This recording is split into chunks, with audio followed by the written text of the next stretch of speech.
आज हम बात करेंगे प्री मैरिटल काउंसलिंग पे।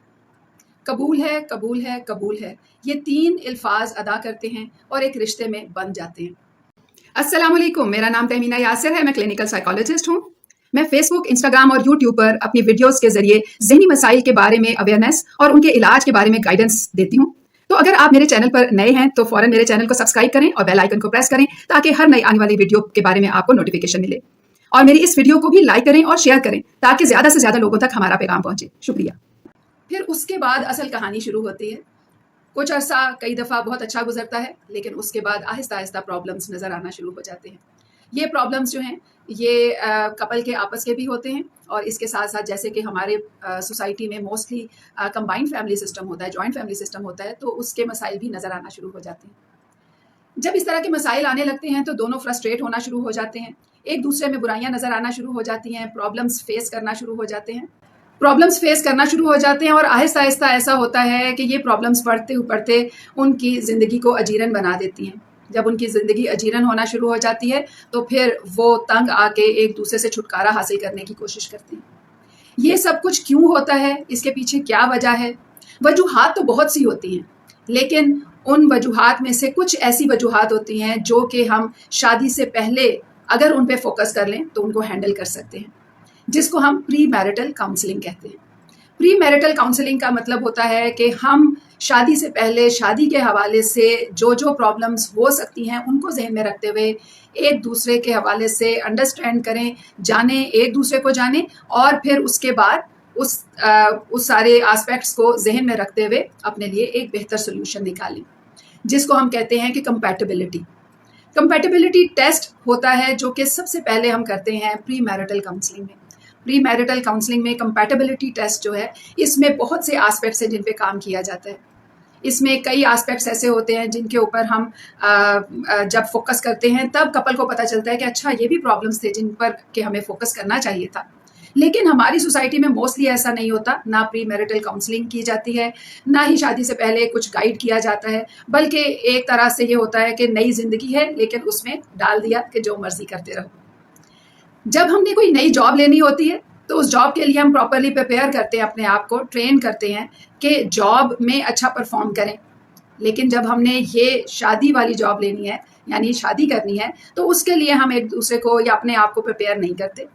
और ये सबसे बड़ी गलती होती है हमारी, जब हम इसको सिर्फ इस नज़रिए से लेते हैं कि चलो एक ज़िंदगी हमारी इस तरह से शुरू हो जाएगी। बड़े भी इसी तरह ले रहे होते हैं और बच्चे तो उस वक्त पे मोस्टली ऐसा होता है कि वो सिर्फ उन साइड्स पर फोकस कर रहे होते हैं जो कि उनको बड़ा अट्रैक्ट कर रही होती है, एक दूसरे की अट्रैक्शन जो है उसकी तरफ माइल हो रहे होते हैं। तो ऐसी सूरत हाल में हमें इस बात को समझना है और सोसाइटी में इस चीज़ को प्रमोट करना है कि हमारे जो सोसाइटी में मोस्टली जो इश्यूज आते हैं उनको सामने रखते हुए हम प्री मैरिटल काउंसलिंग पर फोकस करें। प्री मैरिटल काउंसलिंग जो है, इसमें हम कौन कौन से एरियाज हैं जिनके ऊपर फोकस करते हैं, इसके हवाले से मैं आपको ये बताऊं कि देखिए, सबसे पहले प्रॉब्लम जो आती है, बहुत सारी प्रॉब्लम्स होती हैं, लेकिन जो मेरे क्लाइंट्स मुझे आके बताते हैं और जिन प्रॉब्लम्स को हम देखते हैं कि उनमें इश्यूज नज़र आ रहे होते हैं, उन प्रॉब्लम्स में से जो सबसे पहली और सबसे अहम प्रॉब्लम होती है वो ये होती है कि एक दूसरे से एक्सपेक्टेशंस लगाई होती हैं और वो पूरी नहीं होती। ये मेरे काम नहीं करती, ये मुझ पर तवज्जो नहीं देता, ये मेरे साथ अच्छे तरीके से बात नहीं करता, ये घर के कामों में मदद नहीं करती, मेरी वालदा की मदद नहीं करती या खुद काम नहीं करती। यानी इस तरह की बहुत सी ऐसी एक्सपेक्टेशंस जो कि हमने एक दूसरे से लगाई होती हैं और वो पूरी नहीं होती हैं। उनकी वजह से हमारे क्लैशेस शुरू हो जाते हैं। छोटी छोटी सी बातें एक दूसरे में नोट करना शुरू हो जाते हैं। यानी ये कई तो कपल्स इस तरह के भी हमने देखे कि यानी ये बैठती किस तरह से है, ये किस तरह से बोलता है, इसके बोलने से मुझे बहुत ऑड फीलिंग आती है, यानी इस तरह की चीज़ें भी नोट कर रहे होते हैं। अब ये जो एस्पेक्ट्स हैं और इसी तरह के बहुत से और एस्पेक्ट्स जब इनके ऊपर फोकस करना शुरू कर देते हैं और एक दूसरे में गलतियां निकालना शुरू कर देते हैं तो उसके नतीजे में प्रॉब्लम्स और बढ़ना शुरू हो जाती हैं। तो पहला पॉइंट हो गया कि एक्सपेक्टेशन ज़्यादा लगाते हैं, फिर दूसरा ये कि एक दूसरे में खामियां तलाश करने लगते हैं। जब हम एक दूसरे को कबूल करते हैं तो उसमें सबसे अहम पार्ट ये होता है कि हम एक दूसरे को हर अच्छे और बुरे के साथ कबूल कर रहे हैं। यानी ये एक पैकेज डील होती है, यानी लड़की जिस तरह की पर्सनालिटी जो स्ट्रेंथ्स और वीकनेसेस के साथ है और लड़का जिस तरह की पर्सनालिटी और जिन स्ट्रेंथ्स और वीकनेसेस के साथ है, उसमें वो दोनों एक दूसरे को एक्सेप्ट करें और बेहतर से बेहतर ज़िंदगी बनाने की कोशिश करें। अब इसमें कई ऐसी पर्सनालिटी के एस्पेक्ट्स होते हैं जो कि एक दूसरे को पसंद नहीं आते हैं। तो अगर शादी के बाद पसंद नहीं आए तो फिर तो कुछ नहीं हो सकता, या हमारी सोसाइटी में तो कुछ नहीं हो सकता, बाहर की सोसाइटीज़ में वो क्विट कर देते हैं। लेकिन अगर यही हमें शादी से पहले पता चल जाए, जो कि कंपैटिबिलिटी टेस्ट में पता चलता है, तो हम आसानी से इस पर सेकंड थॉट दे सकते हैं कि whether we should continue for that और नॉट। तो प्री मैरिटल काउंसलिंग में सबसे पहले तो कंपैटिबिलिटी टेस्ट, और उसके बाद अगर सपोज कि कंपैटिबिलिटी निकल आई, अच्छी निकल आई, तो उसके बाद बहुत से एस्पेक्ट्स होते हैं जिन पे हर एक की अपनी अप्रोच, हर एक की अपनी सोच होती है, उन पर फोकस करना होता है। जैसे कि सपोज के शादी के बाद किस तरह से रहना है, किस जगह पर रहना है, किस तरह की ज़िंदगी गुजारनी है, फाइनेंसिस को कैसे डील करना है, अगर एक्सटेंडेड फैमिली है या कंबाइंड फैमिली सिस्टम है तो उसमें किस तरीके से रहना है, ये दोनों की मुश्तरका एक डिसीजन के साथ ये होना होता है। लेकिन हमारी सोसाइटी में मोस्टली क्या होता है कि फीमेल जो है यानी लड़की, वो एक दूसरे घर में जाती है और उस घर में जाकर उसके साथ उधर के जो लोग हैं वो इस तरह से ट्रीट करते हैं कि वो कहते हैं कि ये अब यहाँ पर एडजस्ट कर जाए। हस्बैंड भी यही डिमांड करता है कि ये अब यहाँ पर एडजस्ट कर जाए, जबकि शादी तो दोनों की हुई होती है और फैमिलीज भी दोनों की इन्वॉल्व हुई होती हैं, लेकिन डिमांड्स लड़की से ज़्यादा हो जाती हैं। अब इसमें अगर हम पहले से इस बात पर डिसाइड कर लें, यानी लड़का और लड़की या उनकी फैमिलीज डिसाइड कर लें कि भाई क्या एक्सपेक्टेशंस होंगी, क्या लड़के वाले ये डिमांड रखते हैं कि लड़की उधर जाके उनकी मर्जी से रहे और एडजस्ट करे, या कि एक म्यूचुअल अंडरस्टैंडिंग से लड़का और लड़की अपनी मर्जी की ज़िंदगी गुजारें और उनके साथ भी रहें। इसमें लड़की की अपनी वैल्यू और इम्पोर्टेंस जो है वो जहाँ तक दूसरों को समझने की ज़रूरत है, वहीं पर उसको खुद भी अपनी इम्पोर्टेंस को समझने की ज़रूरत होती है। हमारी सोसाइटी में मोस्टली क्या होता है कि लड़की को सिर्फ ये कहा जाता है कि तुमने दूसरे घर में जाकर उनको जीतना है, उनको खुश रखना है, उनका ख्याल रखना है। और ये वाली जो अप्रोच है, इस पर जब लड़की चलती है तो वो सिर्फ उनकी खिदमतें करने के लिए चली जाती है और उनके दिल जीतना चाहती है। और जब इस माइंडसेट के साथ वो गई तो वो तो उनके लिए सब कुछ करेगी, लेकिन अगले भी उसी माइंडसेट के साथ बैठे हैं कि अब ये हमें खुश करने के लिए आई है तो हम तो खुश नहीं हो रहे, हमें तो प्रॉब्लम्स हैं, ये काम सही नहीं कर रही, ये वो काम सही नहीं कर रही। अब ये सारे मसाइल क्यों आते हैं? इसलिए कि हम पहले से इन पर सोचते नहीं हैं और डिसीजन नहीं लेते। और इसके साथ साथ लड़के के हवाले से अगर हम देखें तो लड़के का रोल भी बड़ा अहम है। जब उसकी शादी होती है तो उसको अगर ये जहन में बिठाया गया है कि भाई तुम्हारी खिदमत के लिए एक लड़की आ रही है या तुम्हारे साथ एडजस्ट करने के लिए वो आ रही है, तो ये ज्यादती है। हमें लड़के को ट्रेनिंग देनी है कि उसने एक नई जिंदगी शुरू करनी है एक इंसान के साथ जो कि अपनी सोच, अपनी पसंद नापसंद और अपनी जिंदगी के सारे एस्पेक्ट्स को लेकर उसके साथ चलेगी। जब इस तरह की म्यूचुअल अंडरस्टैंडिंग वाली बातें होना शुरू हों तभी हमें क्लैरिटी मिलना शुरू होती है कि आगे क्या होगा। इसके अलावा एक और अहम पॉइंट जिस पर कि पहले से फोकस करना चाहिए, शादी से पहले से फोकस करना चाहिए, वो होता है कि एक दूसरे के हवाले से कैसा सोच रहे हैं, क्या सोच है एक दूसरे के हवाले से। क्या ये सोच है कि दूसरे में ये प्रॉब्लम्स हैं, इसको बाद में ये मसाइल जो हैं इनके ऊपर हैंडल करना होगा, इसको ये बेहतर कर लेना चाहिए। मेरे पास कई क्लाइंट्स ऐसे आते हैं जो कि बताते हैं, जैसे फीमेल्स आती हैं तो वो बताती हैं कि मैंने अपने फियांसी की मर्जी से ये भी छोड़ दिया, ये भी छोड़ दिया, ये भी छोड़ दिया, लेकिन वो अभी भी खुश नहीं होता।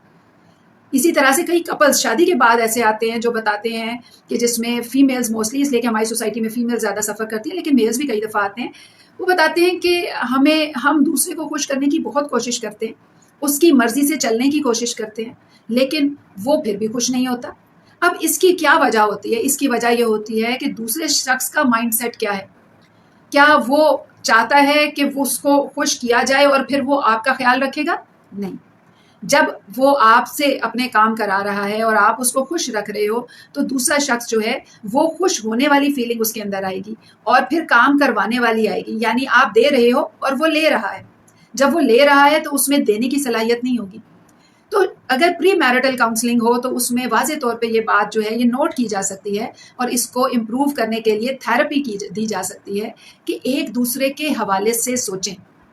ये बहुत ज़रूरी होता है, हमारी सोसाइटी में ये नहीं होता। एक दूसरे के हवाले से सोचने का मतलब ये होता है कि मैं इस सिचुएशन में ये चाहती हूँ लेकिन मेरा पार्टनर कुछ और चाहता है, तो मैं सोचूं कि वो क्या चाहता है।